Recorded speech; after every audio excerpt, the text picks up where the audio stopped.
चलिए, good evening everybody. क्या आप सभी को मेरी आवाज और वीडियो क्लियर है?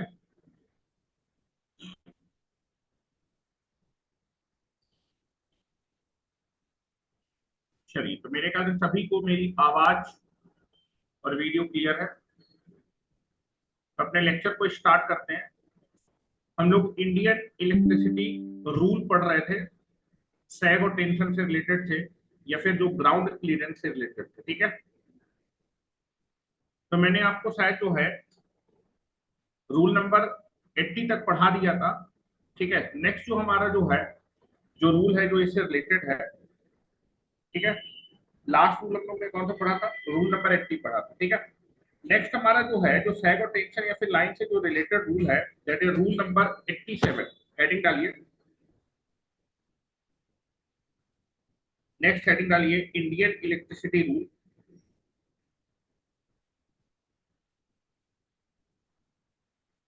I rule, Indian electricity rule number 87।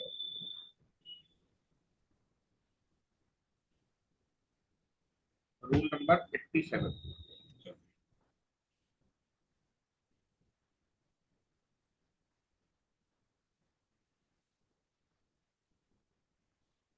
तो आपका इंडियन इलेक्ट्रिसिटी रूल नंबर 87 है, वो आपका बताता है कि जब दो ओवरहेड लाइन एक दूसरे को क्रॉस करती हैं, ठीक है, जब दो ओवरहेड लाइन एक दूसरे को क्या करेंगी? क्रॉस करेंगी, तो उनके बीच में कितना आपका जो है क्लियरेंस रखा जाता है, कितना आपका जो है स्पेसिंग रखी जाती है। जैसे 11 केवी की लाइन के ऊपर से 11 केवी की लाइन जा सकती है, तो कितना क्लियरेंस देते हैं?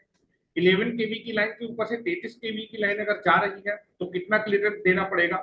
11 केवी की लाइन के ऊपर से अगर जो है 66 केवी की लाइन जाएगी, तो कितना क्लियरेंस देना पड़ेगा? ठीक है, तो दो लाइन जब एक दूसरे को क्या करती हैं? क्रॉस करती हैं, तो उनके बीच में कितना क्लियरेंस दिया जाता है, ये हमें बताता है कौन सा rule number? That is the Indian electricity number, rule number 87। इसमें लिख लीजिए जरा, I rule, Indian electricity rule number 87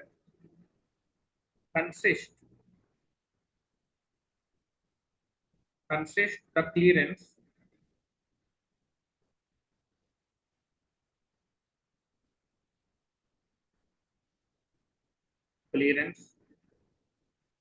between the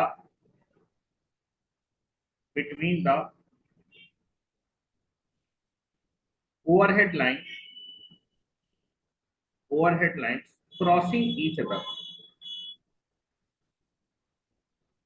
crossing each other। जब ओवरहेड लाइन एक दूसरे को क्या करती हैं? क्रॉस करती हैं, तो उनके बीच में कितना क्लियरेंस रखा जाता है, ये हमें रूल नंबर आपका 87 बताता है। स्क्रीन रुक गई है, एक मिनट।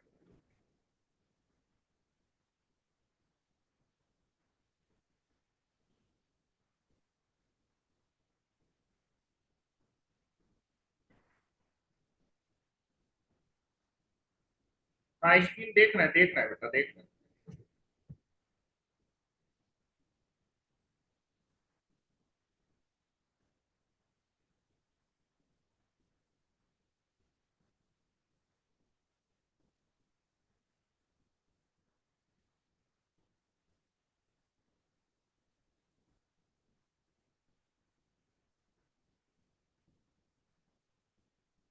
चलो चलो, अब ठीक है। तो आप देखिए, मैंने लिखा है that is Indian electricity rule number 87। ये रूल आपका क्या बताता है? Indian electricity rule number 87 consist करता है द क्लियरेंस, मतलब क्लियरेंस बताता है किसके बीच में? Between the overhead line crossing each other. जब दो ओवरहेड लाइन एक दूसरे को क्रॉस करती हैं, तो उनके बीच में कितना क्लियरेंस रखा जाता है, ये हमें रूल नंबर 87 बताता है। ठीक है, मतलब अगर 11 केवी की लाइन 11 केवी को क्रॉस करेगी, या फिर 33 केवी को क्रॉस करेगी, 66 केवी को क्रॉस करेगी, 132 केवी की लाइन को क्रॉस करेगी, तो कितना किस लाइन के बीच में कितना क्लियरेंस रखा जाता है, ये हम लोग इस रूल में पढ़ रहे हैं। ठीक है, सारी की सारी जो डिस्टेंस है वो मैं फीट में लिखूंगा। और अगर आप मीटर में कन्वर्ट करना चाहते हो तो एक फीट इज इक्वल टू होता है 0.3048 मीटर। ठीक है, तो लिखे जरा, ये पॉइंट यहां पर लिख लेते हैं। That is all the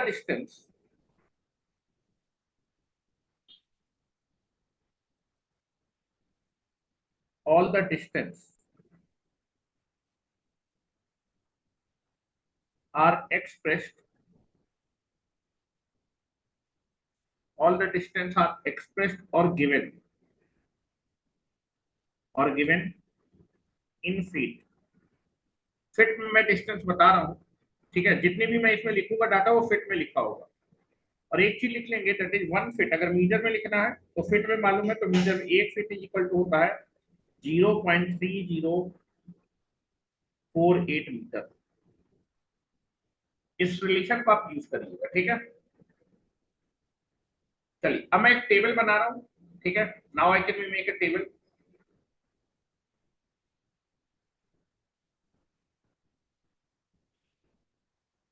now मैं एक टेबल बना रहा हूं।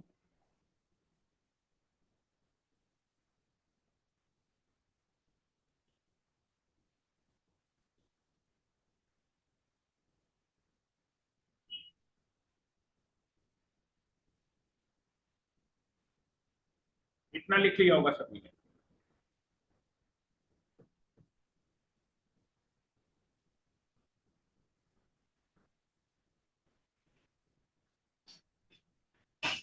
चलो,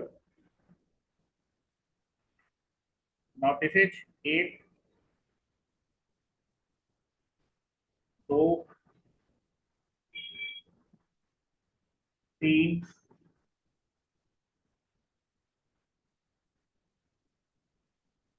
4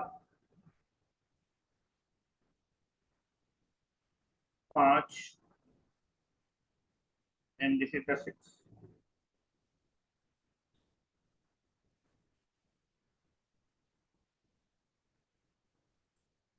डेट 7।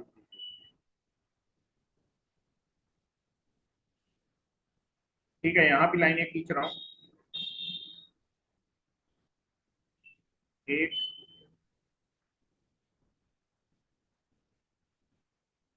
2 3 4 5 6 and this is 7। ठीक है, चलो मैं यहाँ लिख रहा हूँ, यहाँ पर मैं लाइन वोल्टेज लिख रहा हूँ।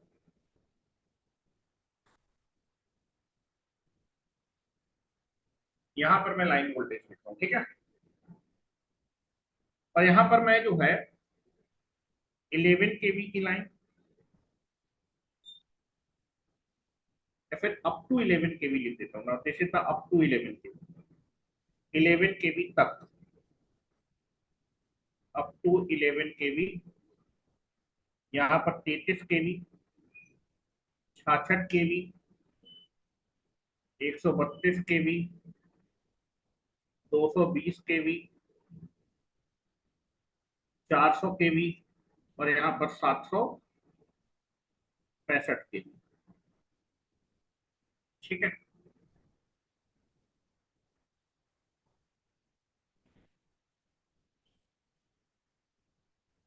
चलिए अब देखिएगा जरा। फ्रिक्वेंसी दे दी है, कुछ चीजें आपको बस रिकॉल करनी है, वो चीज ध्यान रखिएगा।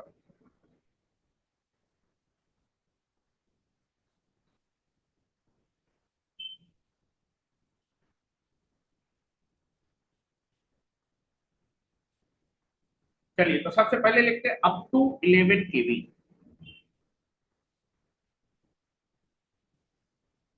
अप टू 11 kV, ठीक है। ध्यान से सुनिएगा जो मैं बता रहा हूं। जब 11 kV तक की लाइन, ठीक है, 11 kV की लाइन के ऊपर से, जब 11 kV की लाइन 11 kV तक, 11 kV की लाइन के ऊपर से अगर 11 kV की लाइन जाती है तो आपका 8 फीट का क्लियरेंस रखा जाता है। कितना फीट का? 8 फीट का। यहाँ पर अगर 11 kV की लाइन के ऊपर से 11 kV की लाइन जाएगी तो कितना क्लियरेंस रखेंगे? 8 फीट।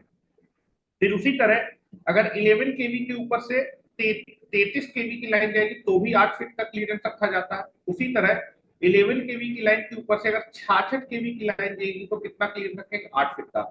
तो 8 फीट का क्लियरेंस कब तक दिया जाता है, 66 केवी तक 8 फीट का क्लियरेंस दिया जाता है।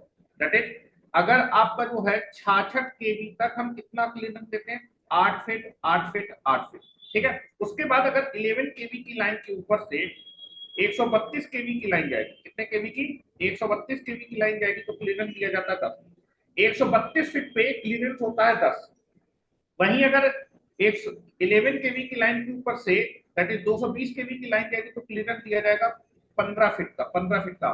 222 केवी की लाइन पे जो क्लियरेंस होता है वो 15 फीट का हो जाता है। वहीं अगर 11 केवी की लाइन के ऊपर से 400 केवी की लाइन जाएगी तो क्लियरेंस हो जाएगा 20 फीट का।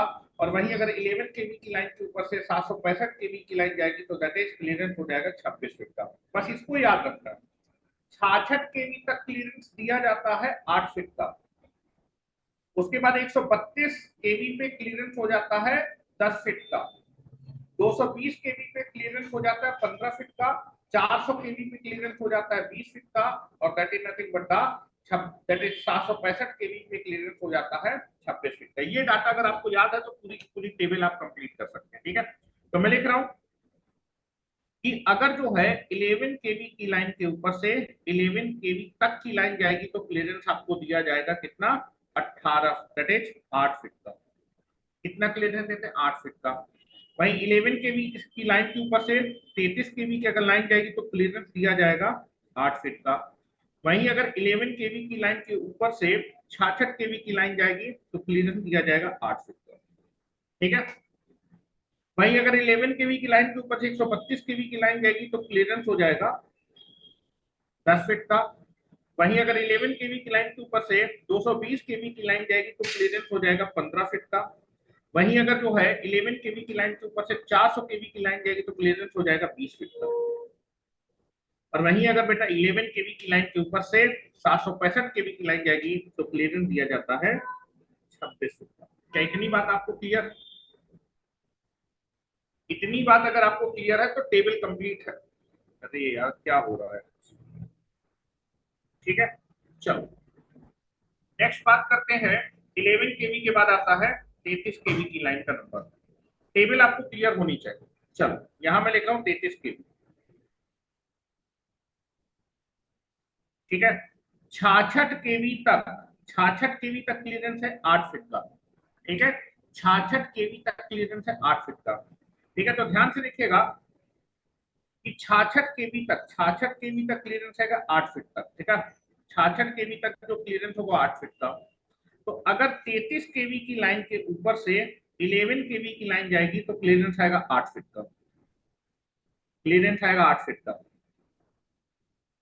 33 केवी और 11 केवी की लाइन के बीच में क्लियरेंस 8 फीट। यहां से भी देखो 33 केवी और 11 केवी की लाइन के बीच में क्लियरेंस 8 फीट का, ठीक है। क्या मेरी बात क्लियर है।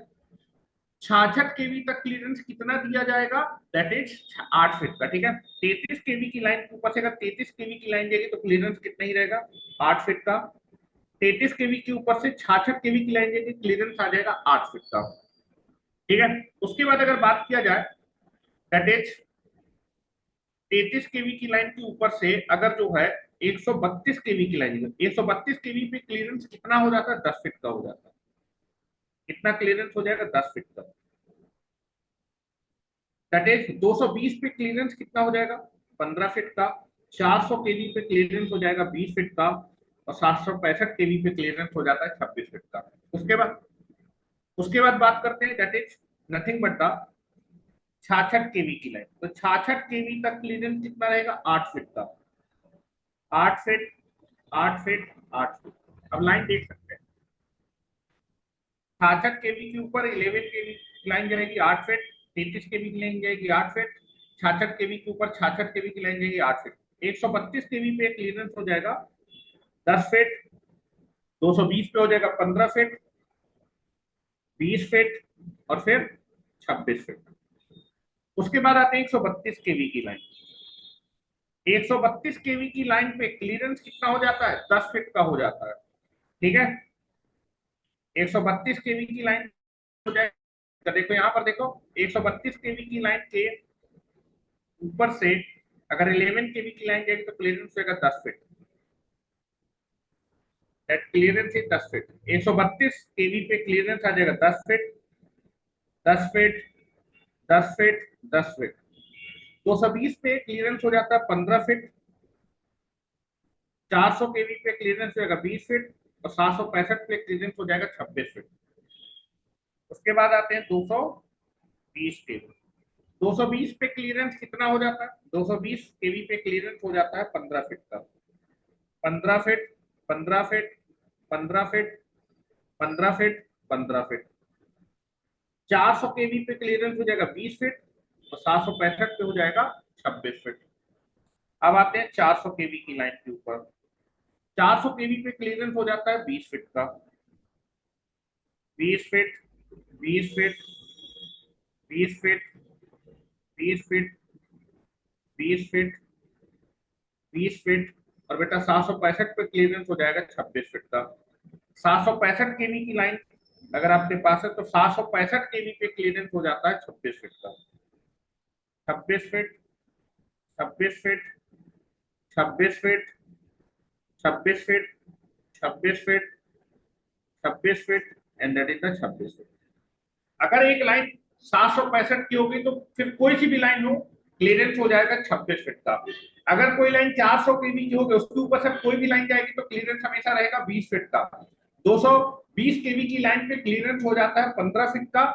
132 केवी की लाइन पे क्लियरेंस होता है that is nothing but 10 feet का। और 66 केवी तक क्लियरेंस होता है 8 फीट का। ठीक है, ये मैंने टेबल बना दिया, इस टेबल को कंप्लीट कर लीजिए। किसी भी लाइन के ऊपर से कितने भी वोल्टेज की लाइन जाए आप क्लियरेंस ऐसे देख के निकाल सकते हैं।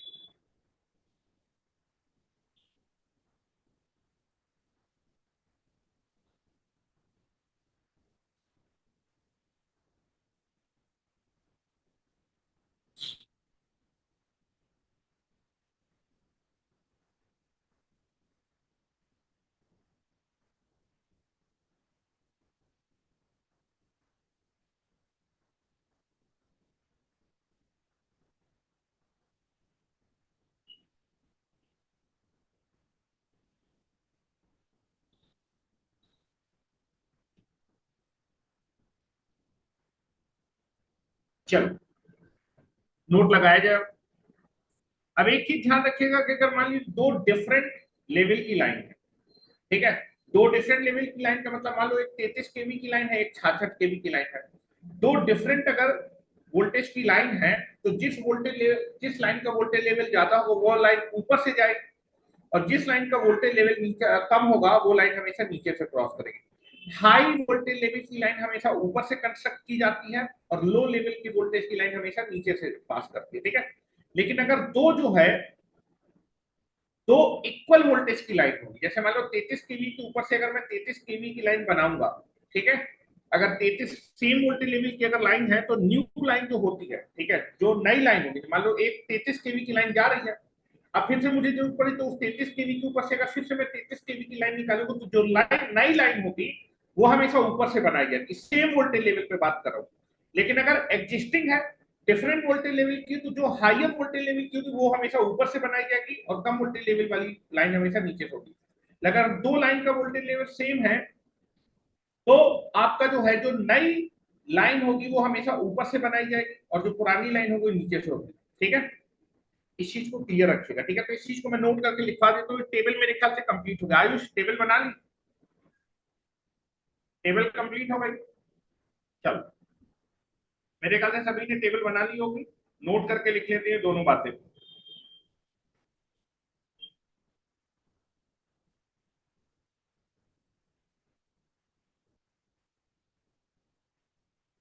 चलो नोट लगाओ।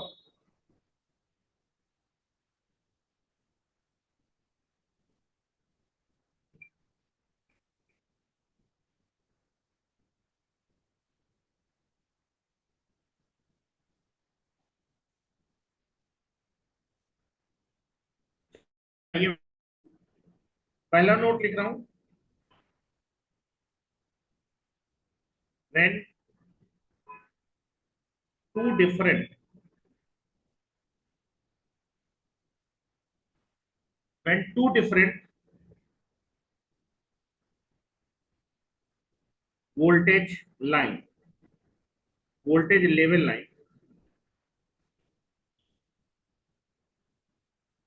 एक मिनट जरा मैं स्क्रीन साफ करनी है, स्क्रीन सही चल रही है।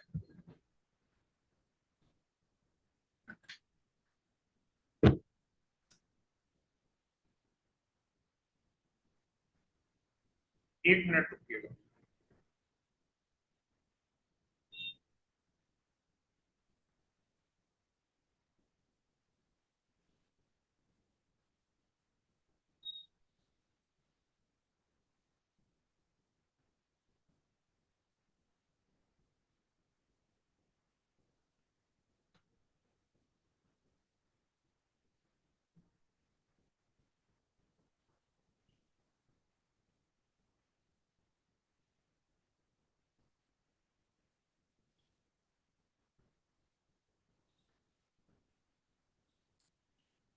When two different voltage level line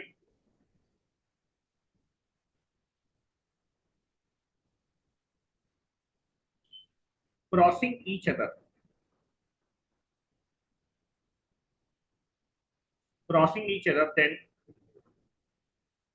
then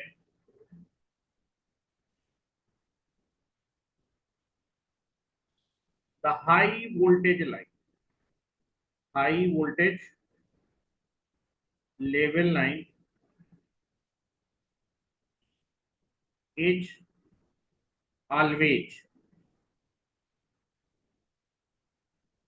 constructed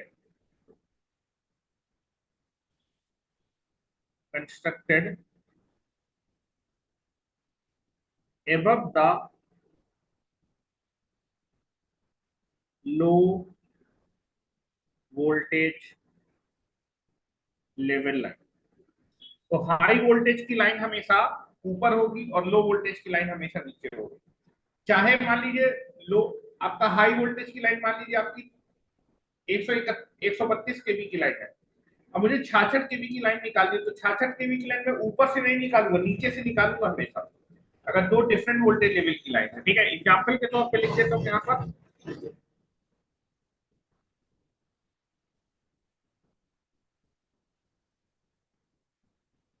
example के तौर पे लिख देते हैं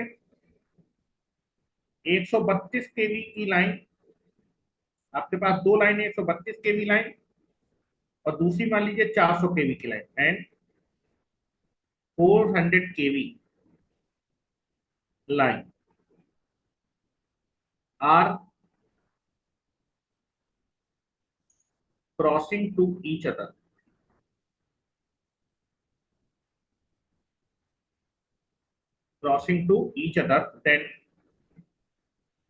then 400 kV line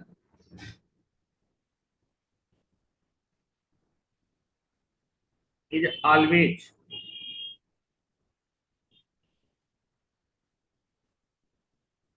constructed above the 132 kV। 400 kV की लाइन हमेशा ऊपर बनाई जाएगी और 132 केवी की लाइन हमेशा नीचे बनाई जाएगी। सेकंड स्टेटमेंट लिखते हैं, नोट नंबर 2।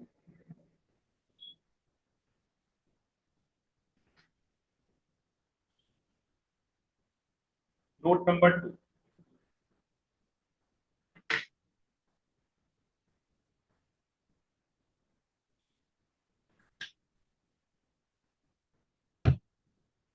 नोट नंबर 2 लिखे, in case of same voltage level line,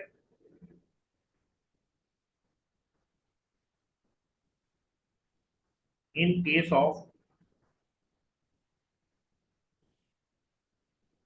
same voltage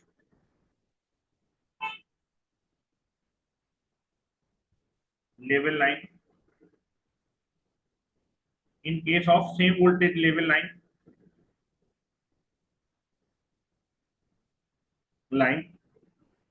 crossing, in case of same voltage level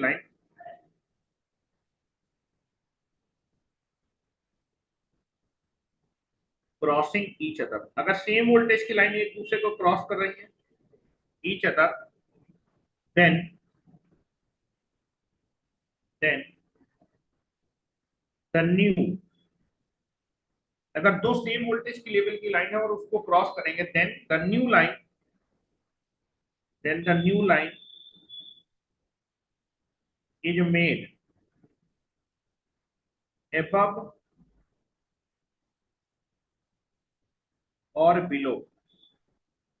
अगर दो सेम वोल्टेज लेवल की लाइन है तो जो नई लाइन है वो ऊपर से भी बनाई जा सकती है और नीचे से भी बनाई जा सकती है, लेकिन कन्वेंशनली हम उसको ऊपर से ही बनाते हैं।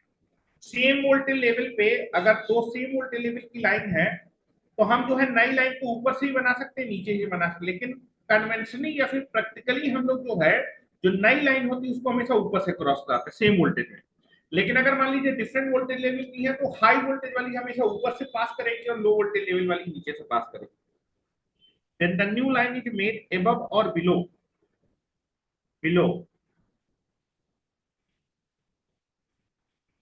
from the old line, from the old line.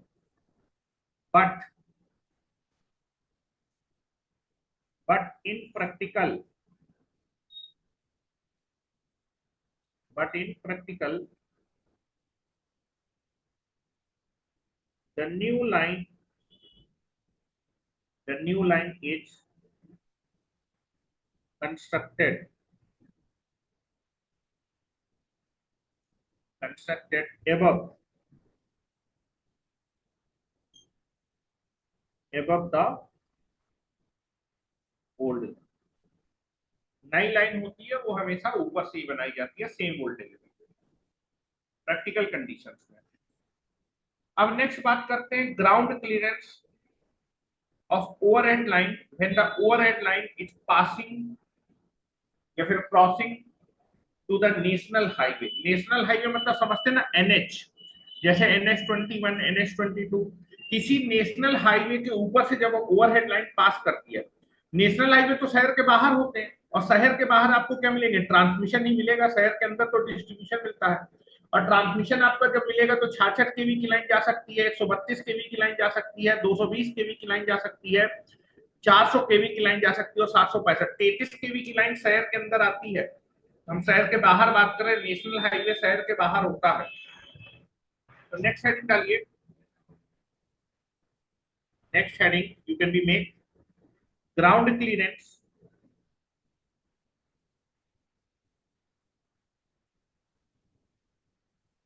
Ground clearance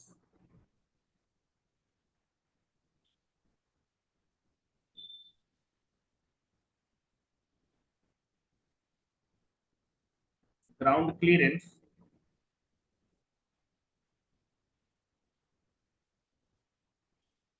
ground clearance of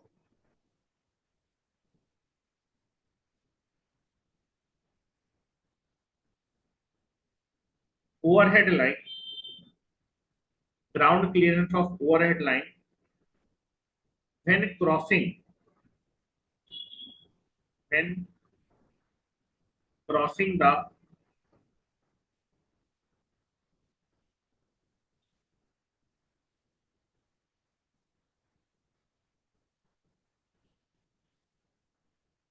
national highway, जिसको शॉर्ट में एनएच बोला जाता है। और नेशनल हाईवे शहर के बाहर होते हैं, शहर के बाहर ट्रांसमिशन मिलता है। ट्रांसमिशन जो लाइन का वोल्टेज होता है 66 केवी, 132 केवी, 220 केवी, 400 केवी, तो ये सब लाइनें एनएच नेशनल हाईवे के ऊपर से क्रॉस करती हैं।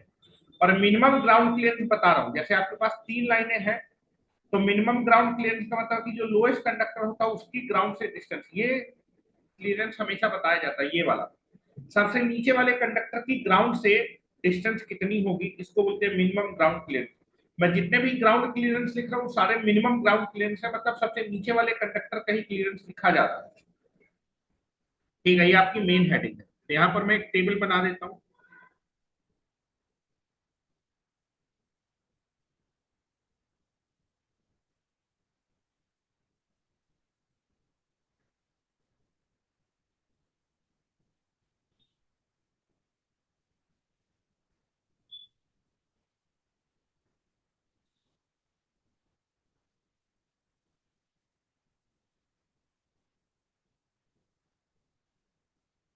यहां पर मैं लिख रहा हूं that is line voltage,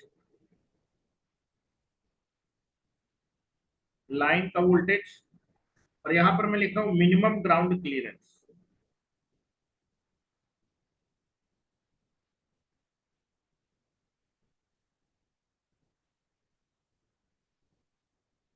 minimum ground clearance जो कि मैं किसमें मेजर कर रहा हूं, मीटर में मेजर कर रहा हूं, ठीक है।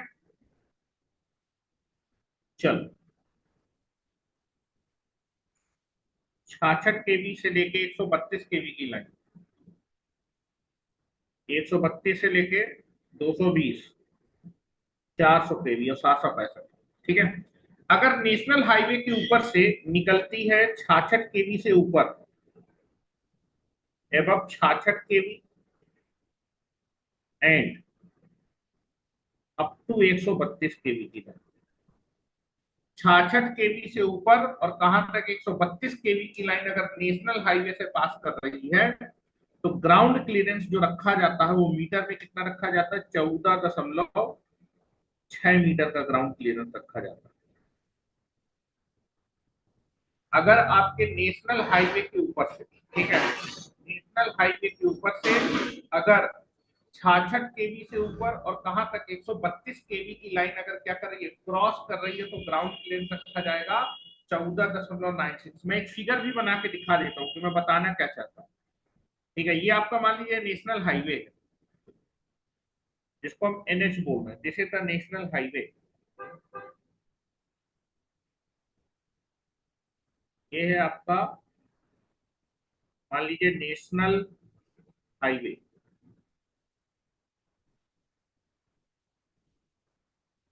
शॉर्ट में हम इसको बोलते हैं एनएच।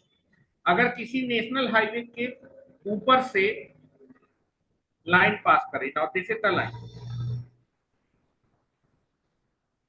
अच्छा, लाइन को सपोर्ट भी देते हैं, तो सड़क के बीच में तो सपोर्ट देते नहीं, तो मैंने सड़क के किनारे दो टावर यहाँ लगा दिए और सड़क के किनारे दो यहाँ लगा दिए। तो मेरा कहने का मतलब है कि जब किसी नेशनल हाईवे के ऊपर से, ठीक है, आपका जो है क्या करेगी, दैट इज द कोई ओवरहेड लाइन पास करेगी, तो कितना मिनिमम क्लियरेंस रखा जाता है, ये फिगर आपको क्लियर होना चाहिए, ये समझा रहा हूँ, ठीक है। तो अगर नेशनल हाईवे के ऊपर से 66 केवी से ऊपर की, कहां तक 132 केवी की लाइन पास करती, 66 केवी से ऊपर, ठीक है, दैट इज एबव 66 केवी, और कहां तक 132 केवी तक की अगर लाइन पास करेगी, तो क्लियरेंस जो रखा जाता है वो कितना रखा जाता है, 14.60 मीटर का क्लियरेंस रखा जाता है। यदि आपका जो है नेशनल हाईवे के ऊपर से 132 केवी से ऊपर और कहां तक, up to and up to 220 kV की लाइन पास करती है, दैट इज 132 केवी से ऊपर और कहां तक 220 केवी की लाइन पास करती है, तो जो क्लियरेंस रखा जाता है वो 15.40 मीटर का क्लियरेंस रखा जाता है। अगर नेशनल हाईवे के ऊपर से 400 केवी की लाइन पास करती है, तो क्लियरेंस रखा जाता है 17.90 मीटर का क्लियरेंस रखा जाता है। और वहीं अगर जो है नेशनल हाईवे के ऊपर से 765 केवी की लाइन अगर पास की जाती है, पास करती है, तो क्लियरेंस रखा जाता है 23.40 मीटर। ये आपको सब याद करना है, एग्जामिनेशन में पूछा जाता है, ठीक है, लिखें। इस फिगर को पहले भी बना लीजिएगा, इस फिगर को ही बना लीजिएगा।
हो गया क्या? चलो, अब हम बात करते हैं spacing between the conductor according to the voltage level. ठीक है, आप देखेंगे जब आप जो है जो लाइन आप बिछाते हैं तो या तो लाइन को आप हॉरिजॉन्टल कॉन्फ़िगरेशन रखते हैं, जैसे थ्री फेज लाइन होती है तो R phase, Y phase, B phase. ठीक है, इसको बोलते हैं हॉरिजॉन्टल कॉन्फ़िगरेशन। और कई बार आपको वर्टिकल कॉन्फ़िगरेशन भी दिखा रहता है, इसको बोलते हैं वर्टिकल कॉन्फ़िगरेशन। ठीक है, तो दो प्रकार के कॉन्फ़िगरेशन होते हैं, या तो आपके कंडक्टर हॉरिजॉन्टल कॉन्फ़िगरेशन में लगे होते हैं, ठीक है, या तो वर्टिकल कॉन्फ़िगरेशन में लगे होते हैं। तो मैं बताना चाहता हूं कि अगर 11 केवी की लाइन है तो दो लाइन के बीच कितना स्पेसिंग रखेंगे। 11 केवी की लाइन के बीच में जो कंडक्टर होते हैं उनके बीच में कितना स्पेसिंग, हॉरिजॉन्टल में कितना स्पेसिंग रखा जाता है, और वर्टिकल कॉन्फ़िगरेशन में दो कंडक्टर या फिर दो फेज के बीच में, दो फेज के कंडक्टर के बीच में कितना स्पेस रखा जाता है। क्या मेरी बात समझ में आ रही है? ठीक है, दैट इज डिस्ट्रीब्यूशन में दो प्रकार के कॉन्फ़िगरेशन होंगे, हॉरिजॉन्टल और वर्टिकल। मतलब 33 केवी तक हॉरिजॉन्टल कॉन्फ़िगरेशन भी होगा, वर्टिकल कॉन्फ़िगरेशन। लेकिन जब हम ट्रांसमिशन में आएंगे तो 33 केवी से ऊपर ट्रांसमिशन होता है। ट्रांसमिशन में हमेशा कंडक्टर वर्टिकल कॉन्फ़िगरेशन में ही रखे जाते हैं। जैसे आप टावर देखेंगे ना, ये टावर है, इसमें एक कंडक्टर ये होगा, इसके नीचे दूसरा कंडक्टर होगा, इसके नीचे तीसरा कंडक्टर होगा। वर्टिकल कॉन्फ़िगरेशन में ही मोस्ट ऑफ द टाइम हम लोग क्या करते हैं, अपने कंडक्टर को ट्रांसमिशन में क्या करते हैं, कॉन्फ़िगरेशन करते हैं। ठीक है, कॉन्फ़िगरेशन मतलब लटकाते हैं। ठीक है, लेकिन डिस्ट्रीब्यूशन में क्या होता है, कई बार आपको खंबे में, एक ही खंबे में ऐसे तीन कंडक्टर लगे मिलेंगे हॉरिजॉन्टल कॉन्फ़िगरेशन में, और कई बार आपको जो है दैट इज वर्टिकल कॉन्फ़िगरेशन में भी देखने को मिलेगा। तो नेक्स्ट हेडिंग डालिएगा। ये यूपीपीसीएल में पूछा जा चुका है जो अब मैं बताने जा रहा हूँ। ठीक है, लिखिए नेक्स्ट हेडिंग डालिए, that is spacing. Spacing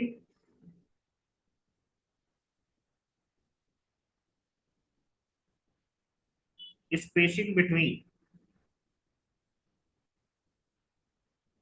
spacing between the conductor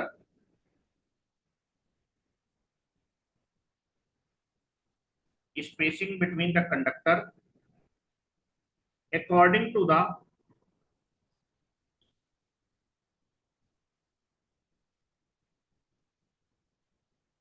according to the line voltage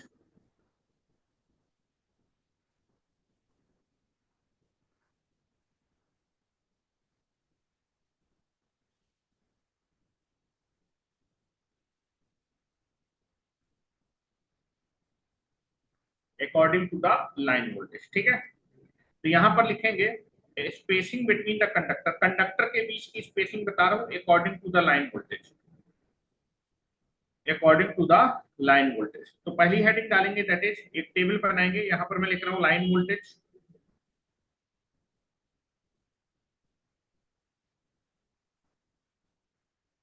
यहां पर मैं वर्टिकल स्पेसिंग लिख रहा हूं। अगर आपका वर्टिकल कॉन्फ़िगरेशन में तो दो कंडक्टर के बीच में कितना स्पेस रखा जाता है,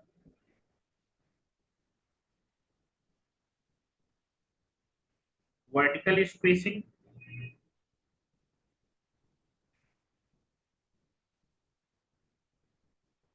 between the conductor,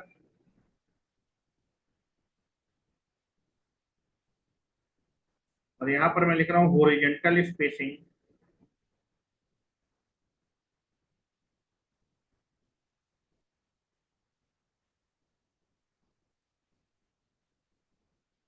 between the conductor.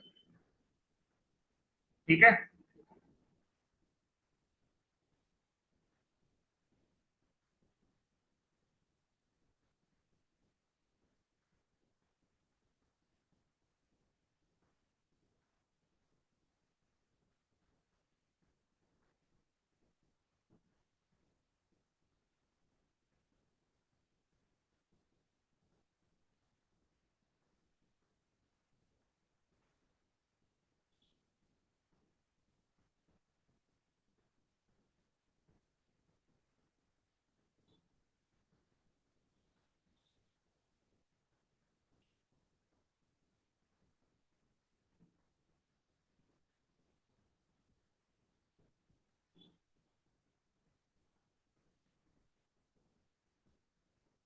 Table को बनाना।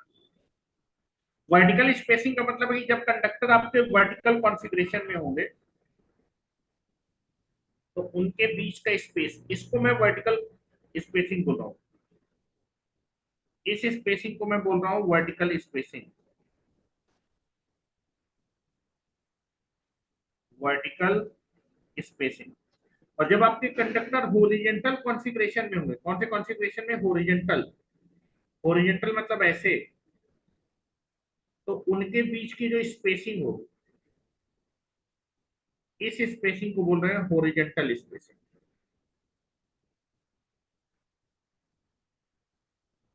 Horizontal spacing. Horizontal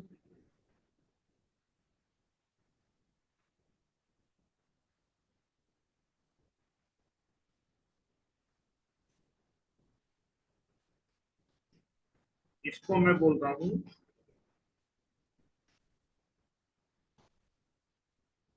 horizontal spacing. ठीक है, चलो। तो यहां पर मैं लाइन वोल्टेज लिख रहा हूं, मैं कुछ टेबल्स बना रहा हूं।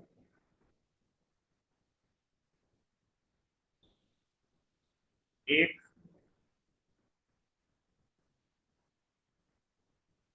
दो,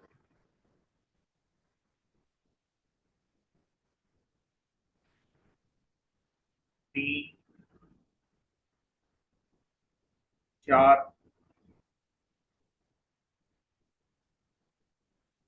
पांच, छह, सात। अभी देख लेते हैं। ठीक है, चलो पहला पॉइंट लिखते हैं। पहला है, मान लीजिए लो voltage level, that is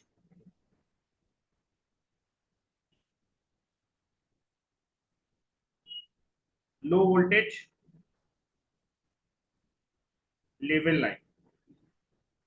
low voltage level line का मतलब है दैट इज कॉल्ड 400 वोल्ट की लाइन। ठीक है, लाइन वोल्टेज है 400 वोल्ट, फेज वोल्टेज है वो 230 वोल्ट। तो अगर आपके पास लो वोल्टेज लेवल की लाइन है 400 वोल्ट, जिसको हम बोलते हैं 400 volt, low voltage and medium voltage level में ये दोनों काउंट हो जाएगा। ठीक है, जब स्पैन लेंथ कितना दिया हुआ है? 75 मीटर का स्पैन लेंथ का मतलब दो टावर के बीच की हॉरिजॉन्टल डिस्टेंस जब 75 मीटर है। ठीक है, और span length for span length equal to 75 metre, 76 metre. तो पहले मैंने बोला कि अगर आपके पास एक लो वोल्टेज लेवल की लाइन है, मतलब 400 वोल्टेज तक अप टू 400 वोल्ट। ठीक है, 400 केवी की लाइन है, 400 केवी तक। ठीक है, 400 केवी बोलो, 400 वोल्ट लो वोल्टेज लेवल का था, 400 वोल्टेज तक की लाइन है। और स्पैन लेंथ आपने कितना रखा है? 76 मीटर का रखा है। 76, दो टावर के बीच की जो हॉरिजॉन्टल डिस्टेंस है वो 76 मीटर है। तब अगर वर्टिकल कॉन्फ़िगरेशन होता है, वर्टिकल कॉन्फ़िगरेशन है, तब दो कंडक्टर के बीच कितना वर्टिकल स्पेसिंग रखते हैं? दैट इज द हम रखते हैं 0.2 मीटर। 0.2 मीटर। और वहीं अगर मैं हॉरिजॉन्टल स्पेसिंग, हॉरिजॉन्टल कॉन्फ़िगरेशन रखूंगा तो जो हॉरिजॉन्टल स्पेसिंग रखी जाती है वो 0.3 मीटर रखी जाती है। दो कंडक्टर के बीच की डिस्टेंस रखे। अगर हॉरिजॉन्टल कॉन्फ़िगरेशन है तो हॉरिजॉन्टल स्पेसिंग होगी दो कंडक्टर के बीच में 0.3 मीटर। वर्टिकल अगर कॉन्फ़िगरेशन तो वर्टिकल स्पेसिंग हो 0.2। कब? लो वोल्टेज लेवल की लाइन, मतलब 400 वोल्टेज की लाइन है और स्पैन लेंथ अगर आपने 76 मीटर रखा है। नेक्स्ट लिख रहा हूं, लो वोल्टेज की लाइन के बारे में ही बात कर रहा हूं। लो वोल्टेज लेवल लाइन मतलब 400 वोल्ट की लाइन, और स्पैन लेंथ आपने रखा है 100 मीटर का। और स्पैन लेंथ कितना है बेटा? 100 मीटर।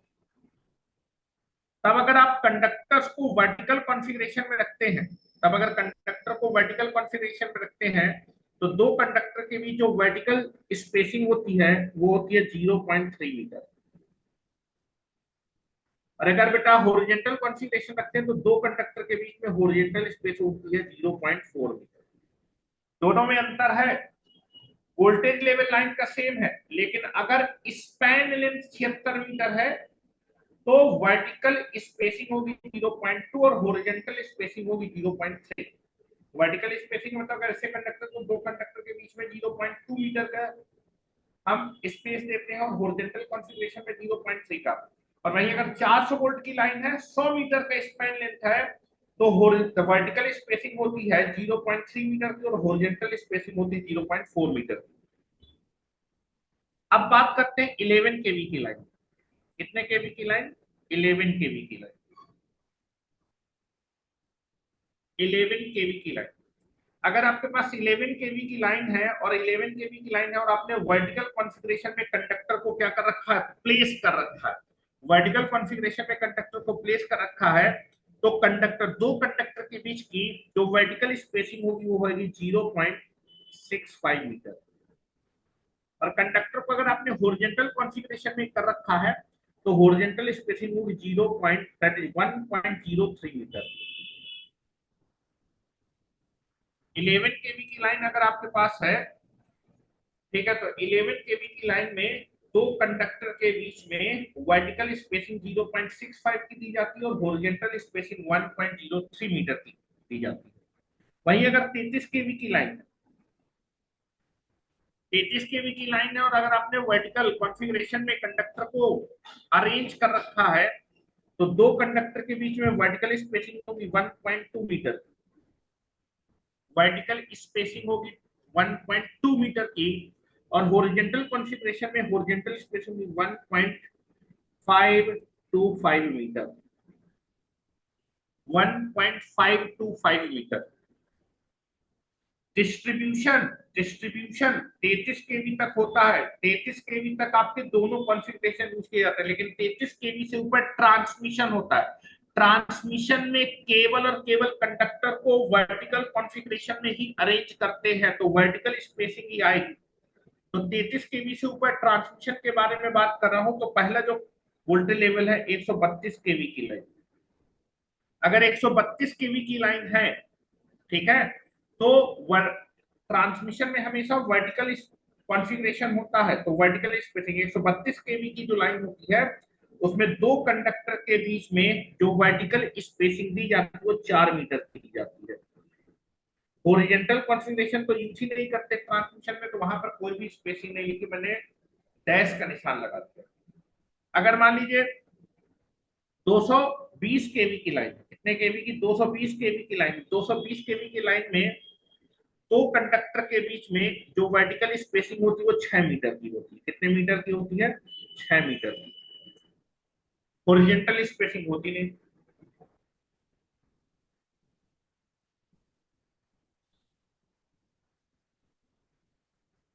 ठीक है, अगर मान लीजिए 400 केवी की लाइन, 400 केवी की लाइन है तो 400 केवी की लाइन में जो दो कंडक्टर होते हैं उनके बीच में जो वर्टिकल स्पेसिंग होती है वो 8 मीटर की होती है। कितने मीटर की होती है? 8 मीटर की होती है। और अब 765 केवी की लाइन है तो 765 केवी की लाइन में दो कंडक्टर के बीच में जो वर्टिकल स्पेसिंग होती है वो 11 मीटर की होती है। वर्टिकल स्पेसिंग जो होती है वो 11 मीटर की होती है, हॉरिजॉन्टल स्पेसिंग होती ही नहीं।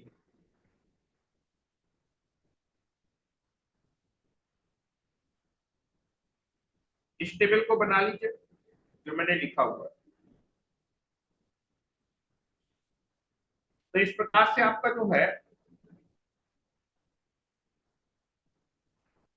जो क्लीयरेंस से रिलेटेड इंडियन इलेक्ट्रिसिटी रूल्स थे वो मैंने आपको बता दिए। नेक्स्ट हम लोग बात चलते हैं कुछ टर्मिनोलॉजी के बारे में, क्योंकि अब हम लोग को न्यूमेरिकल करने, सैग और टेंशन के न्यूमेरिकल काफी टफ माने जाते हैं, तो उन क्वेश्चन को कराने के लिए जो टर्मिनोलॉजी यूज होती है उनके बारे में डिस्कस कर लेता हूँ। ठीक है, और क्या फार्मूले होंगे उनको डिस्कस कर लेते हैं, तो उसके बाद हम लोग क्वेश्चन करेंगे कुछ। बड़े बड़े क्वेश्चन करेंगे तो सैग और टेंशन के क्वेश्चन होते नहीं, लोगों से छोड़ देते हैं। छोड़ना ही मेरी मेरी सिंपल है, अगर आपको फार्मूले आते हैं, चीजें आपको क्लियर है, तो आप बड़ी आसानी से क्वेश्चन कर सकते हैं। चले आगे। तो नेक्स्ट हेडिंग आपको डालना है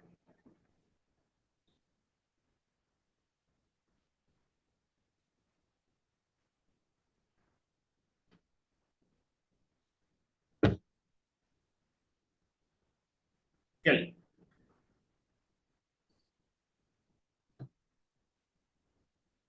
नेक्स्ट हेडिंग ला लिए important terminology.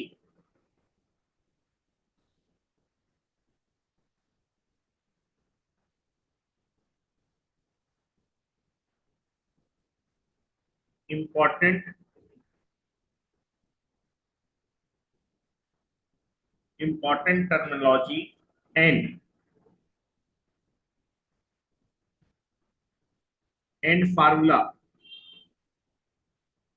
Formula for sag and tension.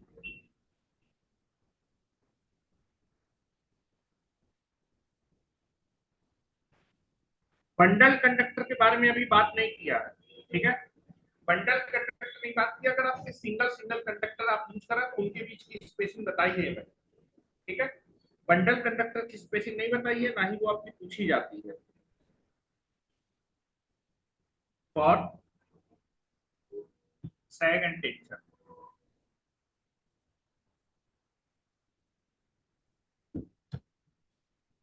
For sag and tension.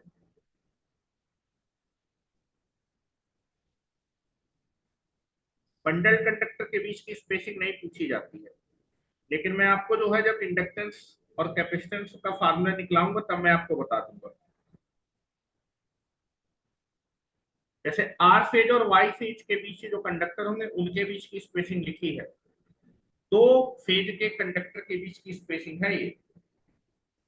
Bundle conductor जो सब कंडक्टर होते हैं उनके बीच की स्पेसिंग नहीं है, जैसे ये बंडल कंडक्टर चार का बंडल, तो ये वाली स्पेसिंग नहीं है। एक ये आर फेज है और ये आपके पास वाई फेज है, तो उनके बीच की स्पेसिंग है ये।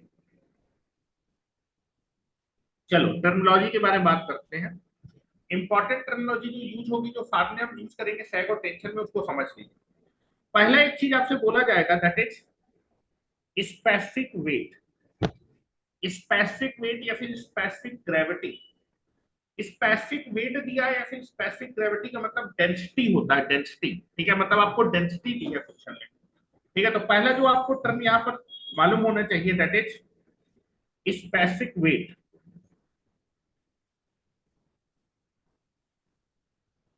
स्पेसिफिक वेट या फिर इसी को हम बोलते हैं स्पेसिफिक ग्रेविटी।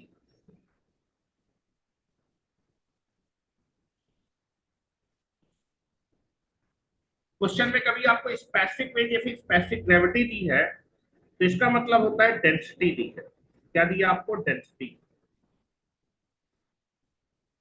और डेंसिटी की यूनिट क्या होती है? डेंसिटी होता है मास डिवाइडेड बाय वॉल्यूम। मास की यूनिट होती है केजी और वॉल्यूम की यूनिट जनरली हम लोग मीटर में लेके चलते हैं, तो दैट इज मीटर क्यूब। तो डेंसिटी की जो यूनिट होगी वो केजी पर मीटर क्यूब होगी। तो कई बार यूनिट देख के भी हम लोग पता लगा लेंगे कि क्या दिया है। तो अगर केजी पर मीटर क्यूब में दिया है तो दैट इज वो क्वांटिटी आपका किसको रिप्रेजेंट करेगी? डेंसिटी को रिप्रेजेंट करेगी, ठीक है, डेंसिटी। लेकिन जनरली आपका सैग और टेंशन में डेंसिटी ना लिख के क्या लिखेगा? Specific weight. कंडक्टर का स्पेसिफिक वेट दिया है, कंडक्टर के स्पेसिफिक वेट का मतलब कंडक्टर की डेंसिटी दी है, ठीक है। या फिर आइस की स्पेसिफिक वेट या फिर स्पेसिफिक ग्रेविटी दी है, मींस डेंसिटी दी हुई है, ठीक है। कई बार नहीं मालूम चलेगा तो यूनिट यूनिट देखेंगे। मैं यूनिट लिखता जा रहा हूँ, जैसे for example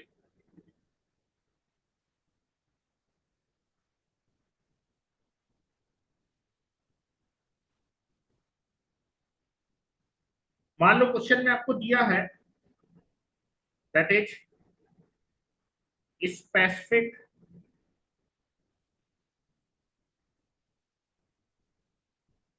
weight of the conductor, specific weight of the conductor, specific weight of the conductor। Specific weight of the conductor मतलब कंडक्टर की डेंसिटी दी हुई है, ठीक है। तो इसका मतलब होगा कि आपको क्या दी है, स्पेसिफिक वेट का मतलब होता है डेंसिटी किसकी, ऑफ द कंडक्टर के बारे में बात कर रहे हैं, डेंसिटी ऑफ द कंडक्टर। और बेटा इसकी यूनिट क्या होगी, KG per metre cube, KG per metre cube, ठीक है। दूसरा हम लोग जो है बात करते हैं कि जो सैग होता है, सैग सैग का जो फार्मूला हमने पढ़ा, सैग इज इक्वल टू होता है W L square divided by 80, लेकिन ये सैग का फार्मूला एप्लीकेबल है जब टावर आपके सेम लेवल पे हो, जनरल फार्मूला नहीं है। अभी मैं जनरल फार्मूला आपको बताऊंगा कैसे निकालते हैं। तो अगर टावर सेम लेवल पे है तो ये सैग का फार्मूला है। यहाँ पर जो टी होता है, ये टी होता है वर्किंग टेंशन। ये कौन सा टेंशन रखते हैं यहाँ पर, वर्किंग टेंशन, ठीक है। वर्किंग टेंशन वो टेंशन होता है जिस टेंशन पे कंडक्टर आपका ब्रेक नहीं होता है, क्या नहीं होता, ब्रेक नहीं होता। सबसे पहले ये बताइए मुझे टेंशन की यूनिट क्या होगी, what is the unit of tension. Sag और टेंशन में जब हम टेंशन लेंगे तो टेंशन की यूनिट क्या होगी। सैग मैंने बताया था वर्टिकल डिस्टेंस है, डिस्टेंस की यूनिट तो मीटर में होती है। बेटा ये वेट है, ये किसमें को, केजी पर मीटर। ये स्पैन लेंथ है metre square divided by 8। Tension ये मीटर में आना चाहिए, तो यहाँ से मीटर कट जाएगा तो 1 मीटर यहाँ पर बचेगा। तो टेंशन की यूनिट केजी, केजी से केजी कट जाएगा तो केवल क्या बचेगा, मीटर बचेगा। तो जनरली आप देखेंगे कि आपका जो है सैग वाले चैप्टर में जो टेंशन वो केजी में होगा, तो केजी में टेंशन की यूनिट क्या होगी, केजी होगी, ठीक है। तो जनरली जो है दो प्रकार के आपको टेंशन से डील करना पड़ेगा। एक होगा ultimate strength, ultimate strength, ultimate means होता है ब्रेकिंग या फिर ब्रेक डाउन स्ट्रेंथ, ठीक है।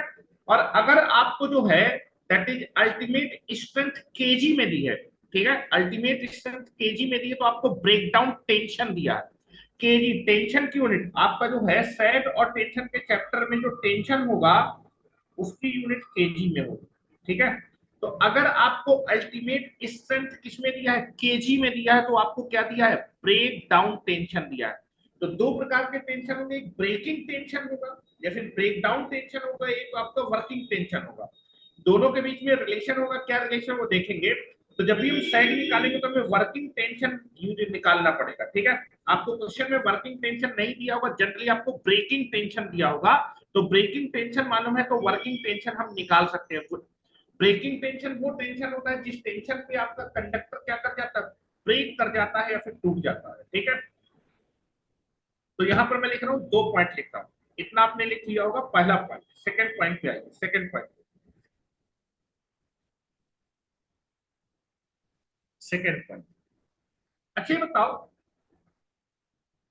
टेंशन की वजह से स्ट्रेस होता है कि स्ट्रेस की वजह से टेंशन होता है। टेंशन की वजह से स्ट्रेस आता है किसी बॉडी में कि स्ट्रेस की वजह से टेंशन आता है। आयुष, आयुष को पहले अनम्यूट करें, ये सोच रहा है बहुत, आंखें ऊपर करते हैं ना। कहाँ गया आयुष, हाँ अपना वीडियो खोलो, वो वॉइस खोलो आयुष। जी सर। हाँ, टेंशन की वजह से स्ट्रेस होता है कि स्ट्रेस की वजह से टेंशन होता है। टेंशन की वजह से स्ट्रेस होता है। जब आदमी को टेंशन हो जाता है तो स्ट्रेस फील करता है, स्ट्रेस जब होता है तो सिर दर्द होने लगता है। क्या मेरी बात क्लियर है, ये नहीं कि सिर जी। दर्द की वजह से टेंशन हो जाता है। टेंशन की वजह से आदमी में क्या क्रिएट होता है, स्ट्रेस। तो याद रखिएगा टेंशन की वजह से स्ट्रेस आता है, ठीक है। तो यहाँ पर हम लोग देखेंगे कि आपका टेंशन और स्ट्रेस में भी रिलेशन होगा। और बेटा जो स्ट्रेस होता है, स्ट्रेस का फार्मूला होता है टेंशन पर यूनिट एरिया, ठीक है। पर यूनिट एरिया मतलब टेंशन को अगर एरिया से डिवाइड कर देंगे तो स्ट्रेस आ जाएगा, ठीक है। जैसे फोर्स को एरिया से डिवाइड कर देंगे तो प्रेशर आ जाता है, उसी तरह टेंशन को आप जब एरिया से डिवाइड कर देंगे तो आपका स्ट्रेस आ जाएगा। तो दो बोथ आर सिनोनिम, कि टेंशन की वजह से स्ट्रेस आता है, स्ट्रेस की वजह से टेंशन नहीं आता है, ठीक है। तो पहले टेंशन आएगा उसकी वजह से स्ट्रेस आएगा। तो टेंशन अगर आपको मालूम है तो स्ट्रेस आप निकाल सकते हैं। स्ट्रेस का फॉर्मूला होता है टेंशन पर यूनिट एरिया। तो tension divided by area nothing but the your stress will be there, ठीक है। तो स्ट्रेस की यूनिट क्या होगी, सैग और टेंशन में टेंशन की यूनिट क्या होगी, केजी होगी, ठीक है। और एरिया की यूनिट क्या होगी, मीटर स्क्वायर। तो अगर केजी पर मीटर स्क्वायर में आपको दिया है कोई चीज, तो आपको स्ट्रेस दिया है। ठीक है, क्या दिया है, स्ट्रेस दिया है। ठीक है, तो मैं दो चीजें लिख रहा हूं। पहली चीज है कि सैग और टेंशन में जो टेंशन होगा, टेंशन की यूनिट क्या होने वाली है, निकाल देता हूं, टेंशन की यूनिट निकाल देता हूं पहले। सैग का फार्मूला हमने पढ़ा है अभी बचपन से।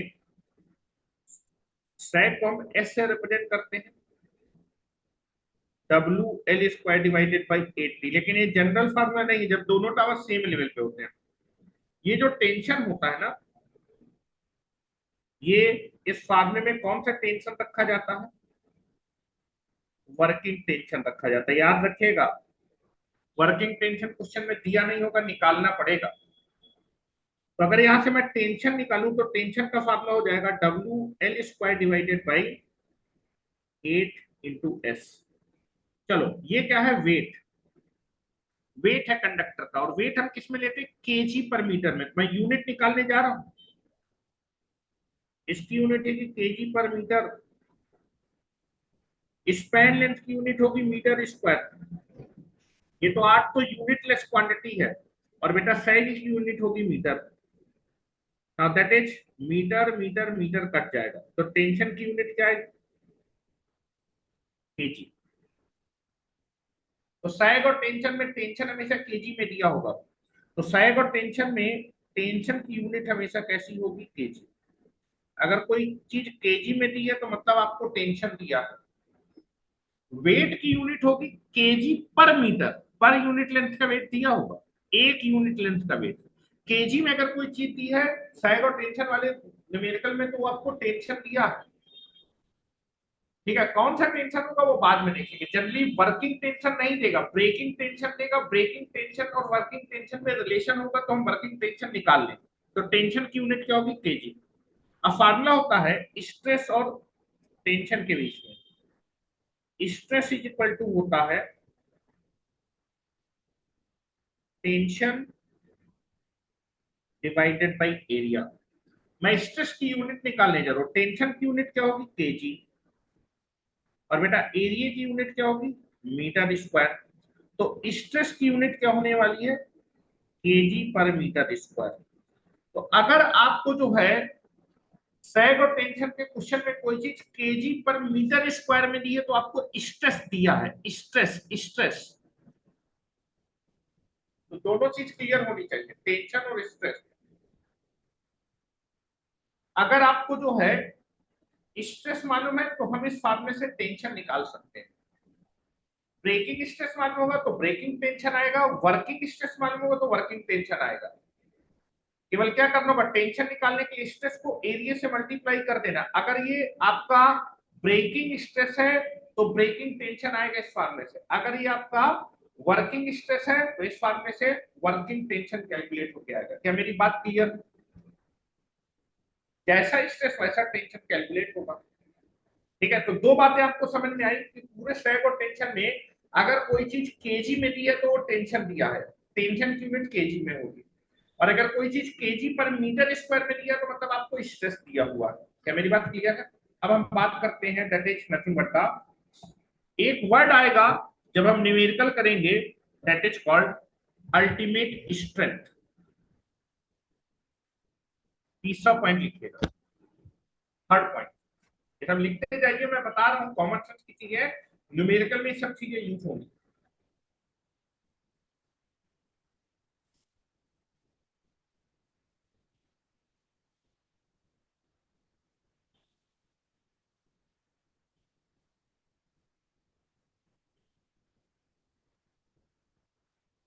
चलो, तीसरा पॉइंट, एक वर्ड आएगा that is ultimate strength.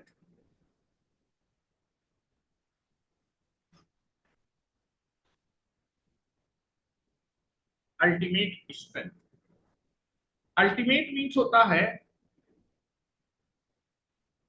Breaking या फिर ब्रेक डाउन। अल्टीमेट स्ट्रेंथ का मतलब ब्रेकिंग स्ट्रेंथ या फिर ब्रेक डाउन स्ट्रेंथ। इस वर्ड का अल्टीमेट का मतलब ब्रेकिंग और ब्रेक डाउन स्ट्रेंथ। ठीक है, अब ध्यान से सुनिएगा। यदि आपको जो है क्वेश्चन में न्यूमेरिकल में इफ अल्टीमेट स्ट्रेंथ केजी में दी हो, यदि क्वेश्चन में इफ अल्टीमेट स्ट्रेंथ किसमें दी हुई हो, केजी में दी हो, तो ये किसको बताइए, अल्टीमेट। केजी किसकी यूनिट है, टेंशन की। तो अगर अल्टीमेट स्ट्रेंथ आपको केजी में दिया तो अल्टीमेट का तब आपको क्या दिया है, ब्रेकिंग टेंशन दिया है। तब अल्टीमेट स्ट्रेंथ अगर केजी में दी तो अल्टीमेट स्ट्रेंथ अगर केजी में दी तो अल्टीमेट स्ट्रेंथ का मतलब होगा ब्रेकिंग टेंशन दिया हुआ है।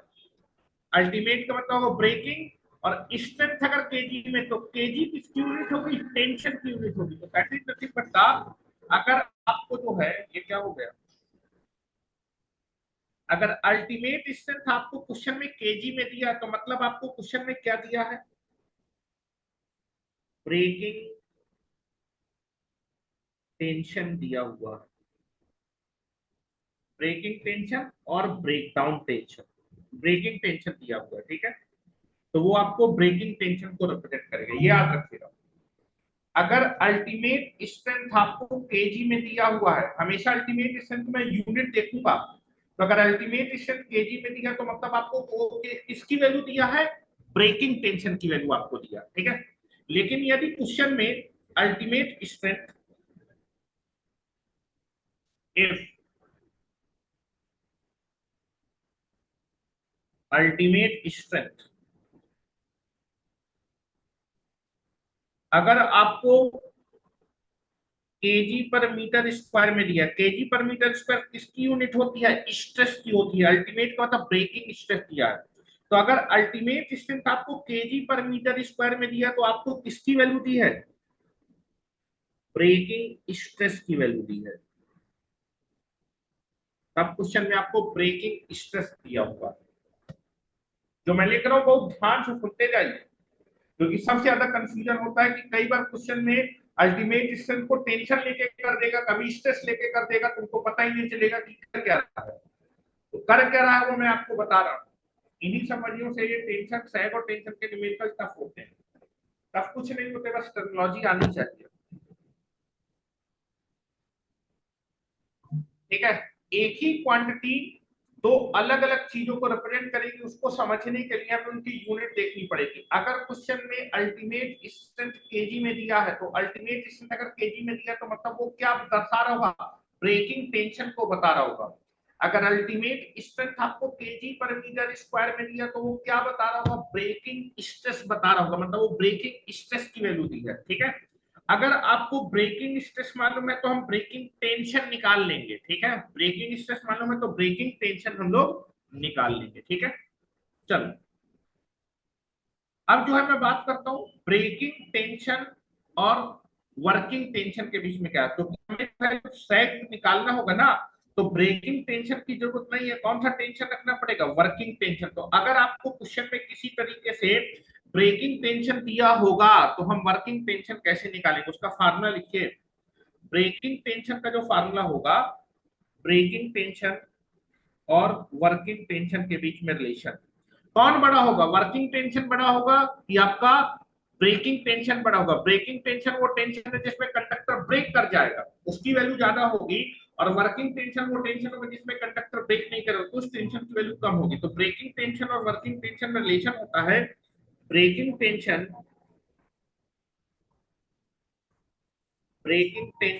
इज इक्वल टू होगा सेफ्टी मार्जिन,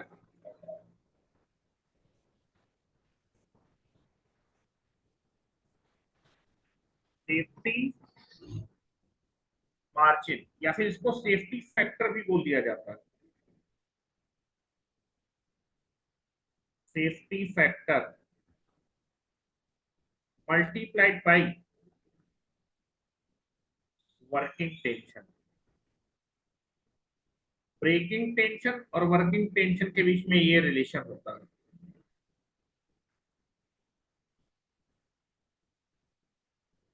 ठीक है, this is the relation, that is breaking tension is equal to होगा सेफ्टी मार्जिन या फिर सेफ्टी फैक्टर, जो कि क्वेश्चन में आपको दिया होगा, मल्टीप्लाइड बाय वर्किंग टेंशन। तो अगर आपको ब्रेकिंग टेंशन मालूम है तो वर्किंग टेंशन निकाल सकते हैं। वर्किंग टेंशन का फार्मूला क्या होगा?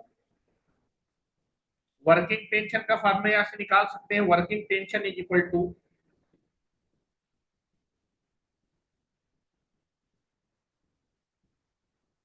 Working tension is equal two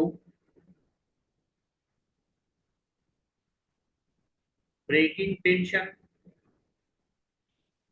divided by safety factor या फिर सेफ्टी मार्जिन,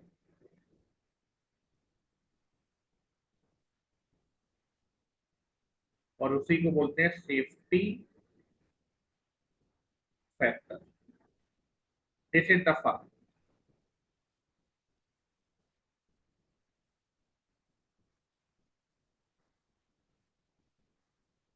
ये फार्मूला यूज करो,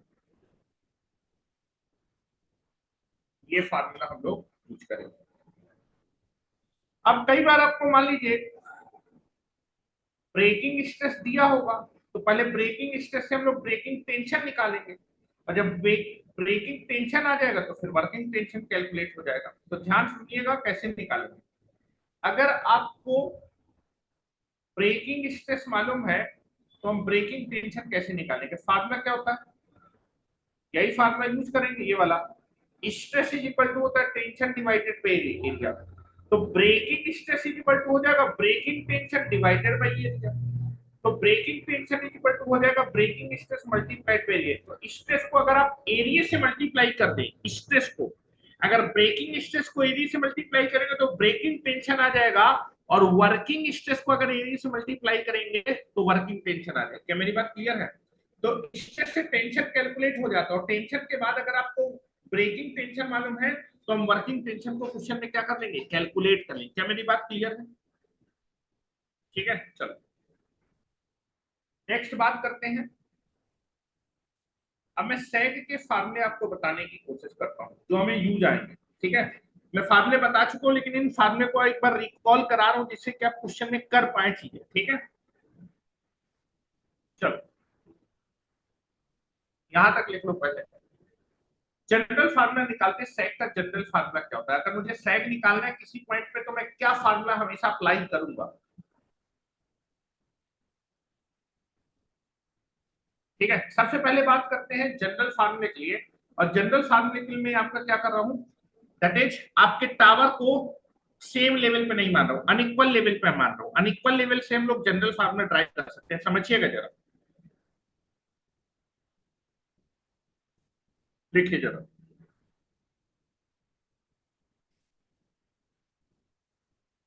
सेग फॉर डिफरेंट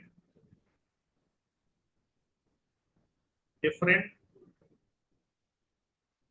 लेवल टावर और सपोर्ट। अगर आपके सपोर्ट डिफरेंट लेवल पे है तो सेट का फार्मूला क्या होगा? अब समझिएगा, जनरली सेट का फार्मूला हम लोग क्या अप्लाई करेंगे, न्यूमेरिकल को करने के लिए क्या फार्मूला अप्लाई करेंगे वो यहां से निकल आएगा। General formula set for different level towers.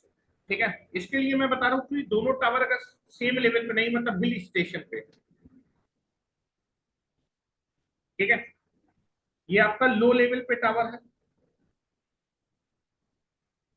और ये आपका हाई लेवल पे टावर है। ठीक है, दैट इज मैंने दो टावर कंसीडर की, that is the tower 1 and that is the tower 2। ये लो लेवल पे टावर है और ये हाई लेवल पे टावर है। इन दो टावर के बीच की जो हॉरिजॉन्टल डिस्टेंस होगी,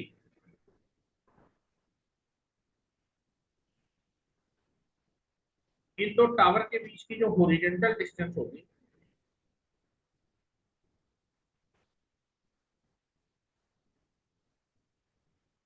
इस डिस्टेंस को बोलते हैं स्पैन लेंथ।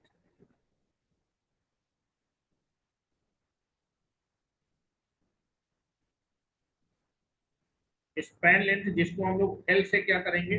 रिप्रेजेंट करेंगे। स्पैन लेंथ, स्पैन लेंथ को मैं एल से रिप्रेजेंट करूंगा। अब जब आपके टावर अनइक्वल लेवल पे होते हैं तो जो lowest point of the conductor होता है, जिस टावर का लेवल कम होता है उसके नजदीक होता है, और जिस टावर का लेवल ज्यादा होता है उससे lowest point of the conductor आपका क्या होता है, दूर होता है। ठीक है, तो मैंने बोला कि अगर आपके टावर आपके सेम लेवल पे नहीं है तो जो lowest point of the conductor होगा, जिस टावर का लेवल कम होगा उसके नजदीक होगा lowest point of the conductor, और जिस टावर का लेवल ज्यादा होगा उस टावर से lowest point of the conductor की डिस्टेंस ज्यादा होगी। शायद ऐसा बनेगा, मैं कंडक्टर को टांग रहा हूं,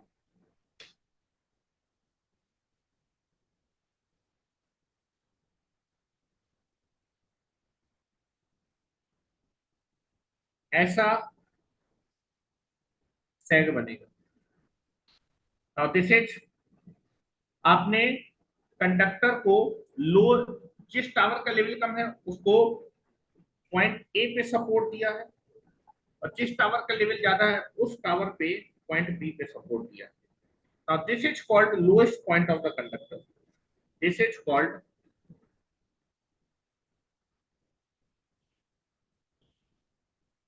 lowest point on the conductor. ठीक है, और आपको दिख रहा होगा जो lowest point of the conductor, जिस टावर का लेवल कम है उससे lowest point of the conductor की डिस्टेंस कम है, और जिस टावर का लेवल ज्यादा उससे lowest point of the conductor की डिस्टेंस क्या है, ज्यादा है। तो मैं मान के चलता हूं कि जिस टावर का लेवल कम है उससे लोएस्ट पॉइंट की जो डिस्टेंस है वो x1 है। Lowest point of the conductor की जिस टावर का लेवल कम है उससे हॉरिजॉन्टल डिस्टेंस x1 है, और lowest point of the conductor की जिस पॉइंट का लेवल ज्यादा उससे हॉरिजॉन्टल डिस्टेंस है x2। ठीक है, अगर दोनों टावर आपके क्या होते हैं, अलग अलग लेवल पे होते हैं, तो दोनों टावर पे सैग भी अलग अलग बनता है, सैग भी अलग अलग बनता है। तो अगर मैं जिस टावर का लेवल कम है उसमें सैग निकालू, सैग क्या होता है, lowest point of the conductor और point of support of conductor on the tower के बीच की जो हॉरिजॉन्टल डिस्टेंस होती है, के बीच की जो वर्टिकल डिस्टेंस, हॉरिजॉन्टल नहीं, this is the vertical distance, lowest point of the conductor और point of support of the conductor on the tower के बीच की जो वर्टिकल डिस्टेंस होगी ये सैग होगा। तो दैट इज टावर वन पे, टावर वन पे सैग क्या होगा, this is the lowest point of the conductor, tower one पे इस पॉइंट पे सपोर्ट दिया, तो point of support and lowest point के बीच की जो वर्टिकल डिस्टेंस है दिस इज कॉल्ड सैग।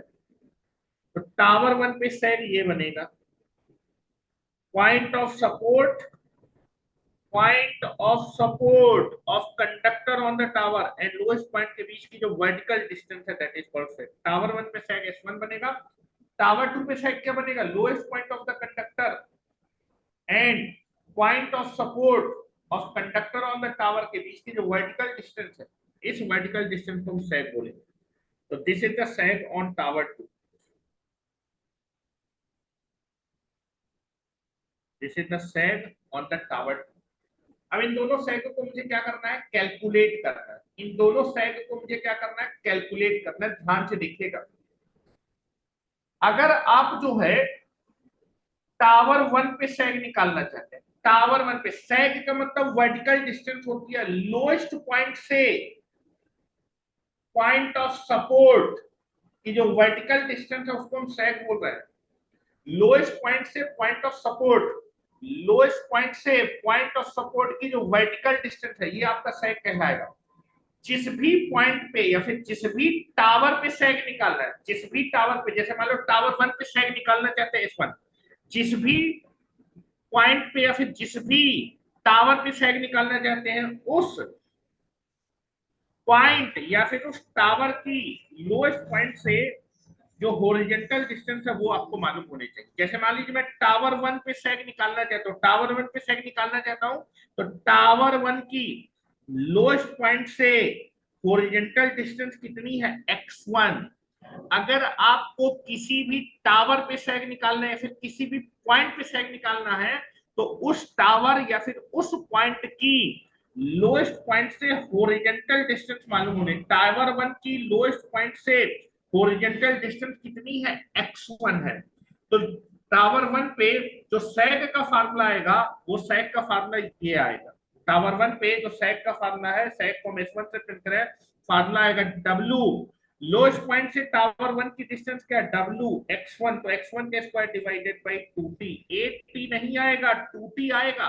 चिल्ला चिल्ला के बोल रहा हूं।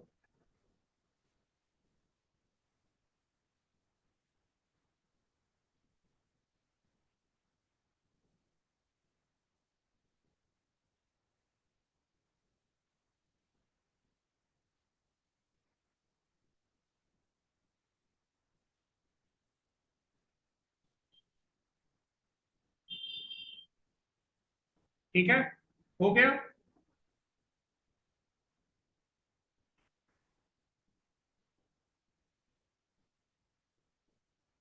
ठीक है, this is the tower one पे सैग का formula.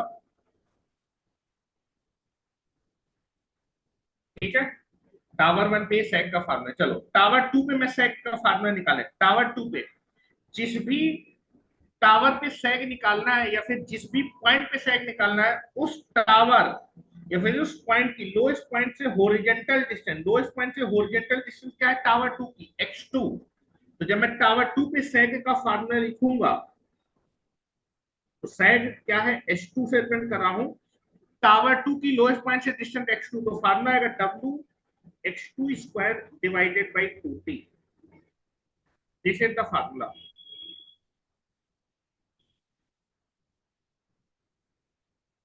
This is the formula. ये आपका फार्मूला होगा टावर टू पे सेट का। ठीक है, ये जनरल फार्मूला होता है कि अगर किसी पॉइंट या फिर अच्छा किसी पॉइंट पे सेट निकाला, तो उस पॉइंट की लोएस्ट पॉइंट से वर्टिकल डिस्टेंस ही निकाल रहा है। तो अगर मैं टावर वन पे सेट निकाल रहा हूं, तो टावर वन की लोएस्ट पॉइंट से हॉरिजॉन्टल डिस्टेंस मालूम होनी चाहिए। x1 थी तो यहाँ पर x1 आ रहा है। लोएस्ट पॉइंट से टावर टू की हॉरिजॉन्टल डिस्टेंस कितनी, x2, तो यहाँ पर x2 आ रहा है। मान लो मैं यहाँ पर जो है इस कंडक्टर में एक पॉइंट P ले रहा हूँ और उस पॉइंट पे सेग निकाल रहा हूँ। ठीक है, चलो जनरल फार्मूला लिखने जा रहा हूँ सेग का, यही फार्मूला मैं यूज करूंगा जनरल फार्मूला। मान लो मेरे पास इस कंडक्टर में एक पॉइंट P है। इस कंडक्टर में एक पॉइंट क्या है, P। चलो ये पॉइंट मैं ले लेता हूँ P। इस पॉइंट पे आपको सेग निकालना, ठीक है। आपके इस कंडक्टर पे, इस कंडक्टर में कहीं पर एक पॉइंट मैंने P मान लिया है, और इस पॉइंट पे सेग निकाला। सेग का मतलब क्या होता है, किसी पॉइंट पे सेग का मतलब है कि उस पॉइंट की लोएस्ट पॉइंट से जो वर्टिकल डिस्टेंस है, इसको हम सेग बोल रहे हैं। जैसे टावर टू पे सेग निकाल रहे हैं, तो लोएस्ट पॉइंट की टावर पे पॉइंट ऑफ सपोर्ट से वर्टिकल डिस्टेंस, पॉइंट पी पे सेग निकालना। पॉइंट पी पे सेग का मतलब है कि पॉइंट पी की लोएस्ट पॉइंट, दैट इज ये लोएस्ट पॉइंट है, लोएस्ट पॉइंट से पॉइंट पी की जो वर्टिकल डिस्टेंस होगा, वो इस पॉइंट पे सेग होगा। तो चलो पॉइंट पी पे सेग हम मान लेते हैं ये है। पॉइंट पी पे सेग को मैं एसपी से प्रिंट कर रहा हूं। ये लोएस्ट पॉइंट है, लोएस्ट पॉइंट और पॉइंट पी के बीच की वर्टिकल डिस्टेंस, ये वर्टिकल डिस्टेंस आपकी सेग कहलाएगी। एसपी निकालना, एसपी। एसपी क्या है, पॉइंट पी पे सेग का फार्मूला निकालने जा रहा हूं। तो अगर किसी पॉइंट पे अगर आपको सेग निकालना है, तो उस पॉइंट की लोएस्ट पॉइंट से कौन सी डिस्टेंस मालूम होनी चाहिए, हॉरिजॉन्टल डिस्टेंस। मान लेते हैं कि पॉइंट पी की लोएस्ट पॉइंट से हॉरिजॉन्टल डिस्टेंस है x, दैट इज x। कितनी डिस्टेंस है, x। ठीक है, अगर किसी भी पॉइंट पे आप सेग निकालना चाहते हैं, तो उस पॉइंट की लोएस्ट पॉइंट से हॉरिजॉन्टल डिस्टेंस मालूम होना है। पॉइंट पी की लोएस्ट पॉइंट से हॉरिजॉन्टल डिस्टेंस x है, तो पॉइंट पी पे जो सेग होगा एसपी, उसका फार्मूला होगा w x square divided by 2t। और इस टेंशन, इस सेग के फार्मूले में जो टी यूज किया जा रहा है, ये कौन सा टेंशन होगा, ये वर्किंग टेंशन होगा। ये हमेशा कौन सा टेंशन में रखूंगा, वर्किंग टेंशन। यहां पर वर्किंग टेंशन रखना है। टी कौन सा टेंशन है, वर्किंग टेंशन। और ये जो मैंने सेक का लिखा है, ये जनरल फार्मूला है।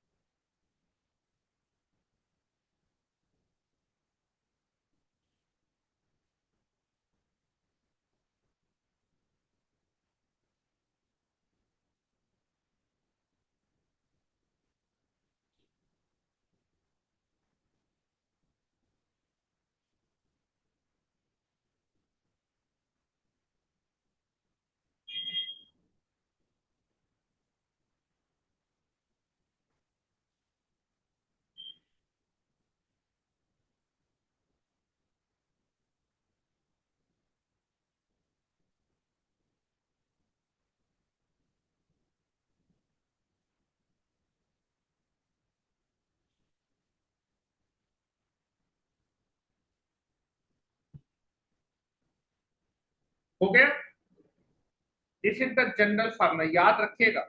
चलो अब इसी से हम लोग जो है सेम लेवल वाले रिजल्ट भी निकाल सकते हैं। चलो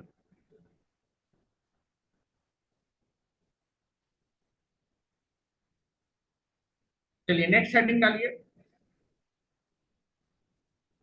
सैग का मतलब है लोएस्ट पॉइंट से उस पॉइंट की वर्टिकल डिस्टेंस को सैग बोला जाता है। ठीक है, चलो अब देखो इसी जनरल फॉर्मूले से आप सेम लेवल के लिए निकाल सकते हैं। लिखिए सैग फॉर सेम लेवल टावर और सपोर्ट।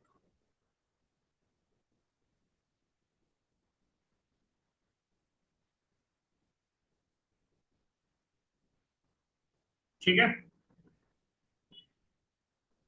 चलो अगर आपके दोनों टावर सेम लेवल पे तो सैग के फार्मूले क्या होंगे, जनरल फार्मूला याद रखेगा, हर एक लेवल का फार्मूला निकल आएगा।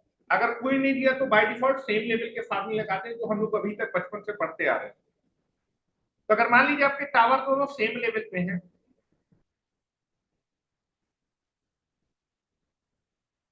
अगर आपके दोनों ही टावर सेम लेवल पे हैं,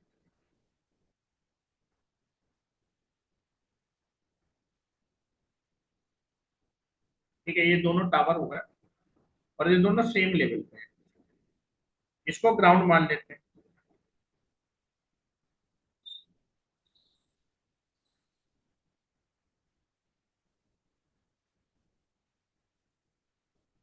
ठीक है, नाउ मैं कंडक्टर को टांग देता हूं।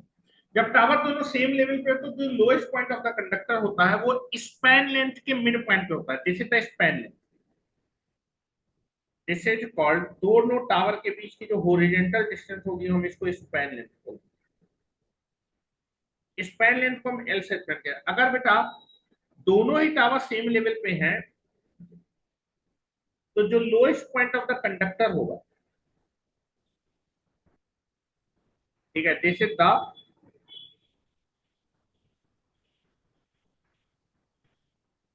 Point O, this is the lowest point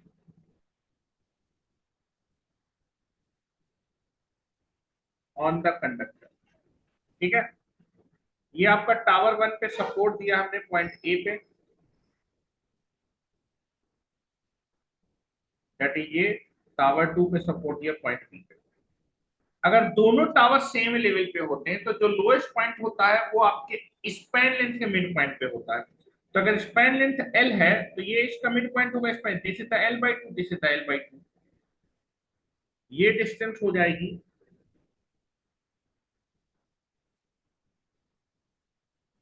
L by two और ये डिस्टेंस हो जाएगी एल बाई टू। ठीक है, this is the L by two and this is the L by two. साथ ही साथ अगर दोनों टावर सेम लेवल पे हो तो दोनों ही टावर पे जो सैग बनता है वो भी सेम बनता है, क्योंकि आप देखेंगे लोएस्ट पॉइंट टावर वन पे सैग निकालना चाहते हो, लोएस्ट पॉइंट और टावर वन पे पॉइंट ऑफ सपोर्ट के बीच का वर्टिकल डिस्टेंस ये सैग होगा, और लोएस्ट पॉइंट और टावर टू पे जो पॉइंट ऑफ सपोर्ट है उसके बीच की वर्टिकल डिस्टेंस ये टावर टू पे सैग होगा। दोनों सैग कैसे होंगे, बराबर। ठीक है, तो अगर दोनों टावर सेम लेवल पे होते हैं तो आपका जो है जो सैग होता है दोनों टावर में वो भी समान बनता है। सैग का फॉर्मूला क्या होता है, lowest point and point of support के बीच की जो वर्टिकल डिस्टेंस है ये सैग होगा, दिस इज द सैग। और दोनों ही टावर में सैग बिल्कुल सेम बनेगा।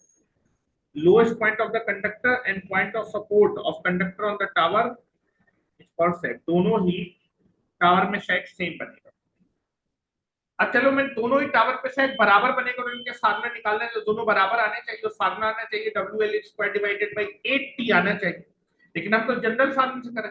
मान लो मैं टावर वन पे सेग निकालना चाहता हूँ, टावर वन पे सेग निकालना चाहता हूँ। अगर आप टावर वन पे सेग निकालना चाहते हो लोएस्ट पॉइंट से टावर वन की हॉरिजॉन्टल डिस्टेंस मालूम होनी चाहिए। लोएस्ट पॉइंट से टावर वन की हॉरिजॉन्टल डिस्टेंस क्या है, L बाई टू।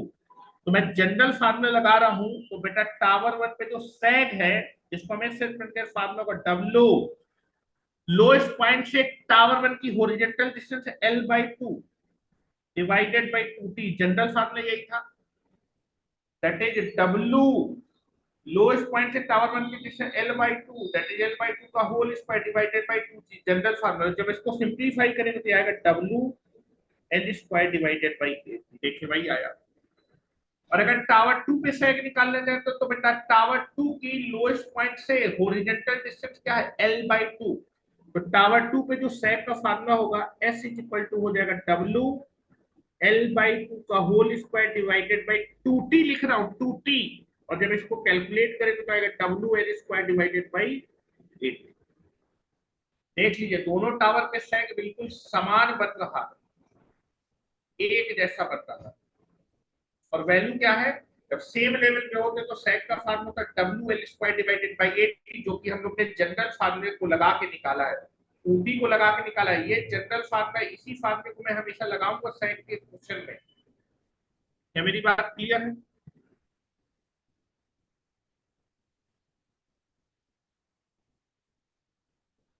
और यहाँ पर इस फार्मूले में जो टी है वो क्या बता रहा है, वर्किंग टेंशन। कौन सा टेंशन रख रहे हैं सेक के फार्मूले, वर्किंग टेंशन।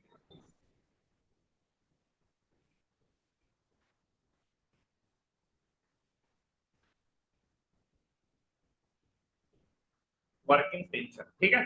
कल मैं कुछ और फार्मूले लिखाऊंगा, आज स्ट्रेस लोडिंग के फार्मूले आपको रिकॉल करवाऊंगा, उसके बाद हम लोग क्वेश्चन को करना स्टार्ट करेंगे, ठीक है।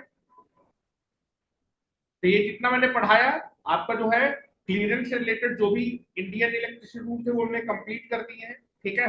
मैं आपको कुछ टर्मिनोलॉजी बता रहा था कि सैग का जनरल फार्मूला क्या होता है, जो हम अप्लाई करेंगे, जो टर्मिनोलॉजी मैंने बताई उसको ध्यान से पढ़ के आइएगा, तभी क्वेश्चन हो पाएंगे, अदरवाइज क्वेश्चन हो नहीं पाएंगे, ठीक है। तो कल इसके आगे कंटिन्यू करते हैं। Thank you very much.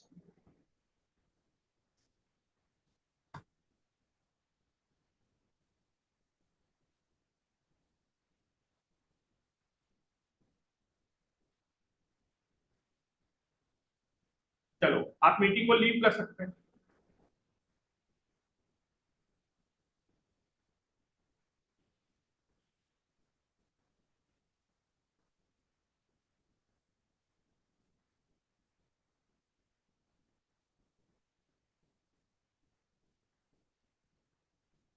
नहीं, ग्राउंड क्लियरेंस अलग होगा भाई, ग्राउंड क्लियरेंस और पोल की हाइट सेम कैसे हो जाएगी?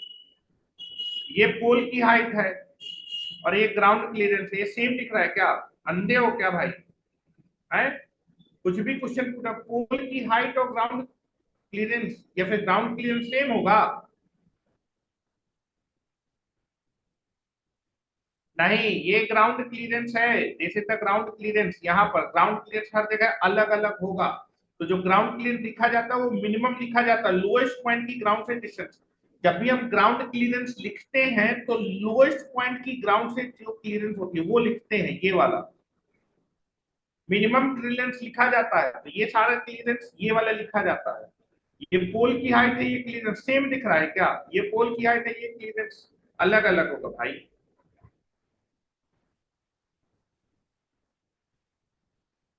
चलो